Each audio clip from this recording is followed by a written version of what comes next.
Today, I want to talk about a very interesting Berkshire story. Why Buffett bought Walmart, why he eventually sold it all, what Munger thought about it, and why Costco became the one Munger loved even more.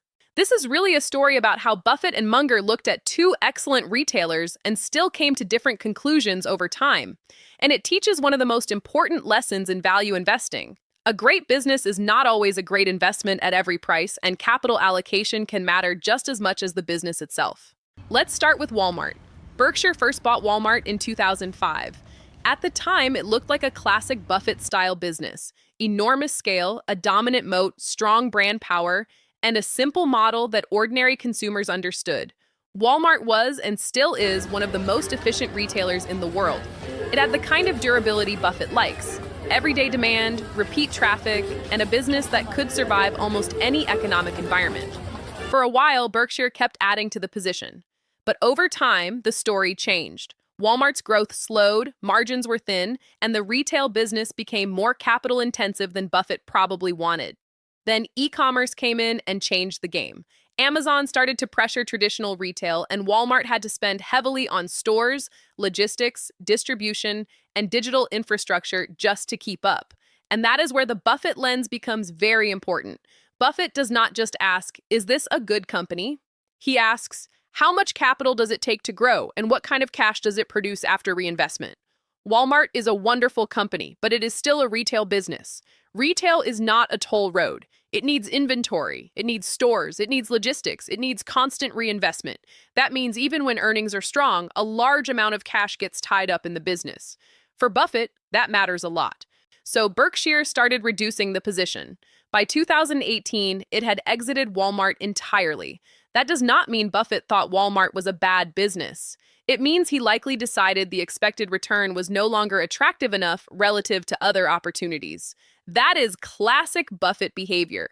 Not falling in love with a company, but comparing every dollar to the best alternative use of capital. Now let's talk about Munger. Charlie Munger publicly acknowledged that Berkshire missed Walmart as a great long-term opportunity. He even said Berkshire blew Walmart, meaning it should have understood the business better and owned more of it earlier. Munger loved businesses with strong economics, and Walmart clearly fit that description in many ways. It had scale, discipline, and a founder-driven culture that was unusually effective. But Munger also had a slightly different temperament from Buffett. He was often more willing to admire the rare, high-quality compounder and hold it for a very long time, especially if the business had a simple, powerful model. That leads us to Costco. Costco became one of Munger's favorite companies. Why? Because Costco is almost a perfect Munger-style business. It has a membership model, loyal customers, high retention, efficient operations, and a very strong culture. Unlike many retailers, Costco makes a meaningful portion of its profit from membership fees, not just merchandise markups. That gives it a kind of recurring, durable economics that is very attractive to long-term investors. Munger understood Costco's magic early. He liked the simplicity, the discipline, and the fact that Costco constantly passed value back to customers while still compounding for shareholders. It is one of those businesses that feels almost designed for the long term. Buffett liked Costco too. In fact, he has called it a fabulous business and admitted that Berkshire should have owned more of it. But even though Buffett admired it, Berkshire eventually sold its Costco stake too. That happened in 2020.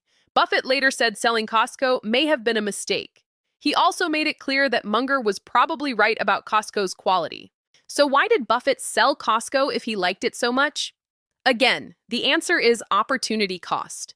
Berkshire often sells a good company not because it is bad, but because cash can be deployed elsewhere. Buffett has always been willing to rotate capital into what he thinks is the best risk-adjusted opportunity available at the time. That is why you can see Berkshire admire a business and still walk away from it. This is the big lesson. Walmart and Costco are both excellent companies, but Buffett and Munger treated them differently because their economics are different. Walmart is a massive retailer with scale, but it is still capital-intensive and more exposed to competition and reinvestment pressure. Costco has a membership-driven model, stronger capital efficiency, and a culture that makes the business unusually durable. So if you are looking at this through a value investing lens, the conclusion is not Walmart bad, Costco good. The real conclusion is Walmart is a great company, but Costco is the rarer compounder. That is why Berkshire could buy Walmart, sell Walmart, admire Costco, and still sell Costco later. The common thread is not inconsistency. The common thread is discipline.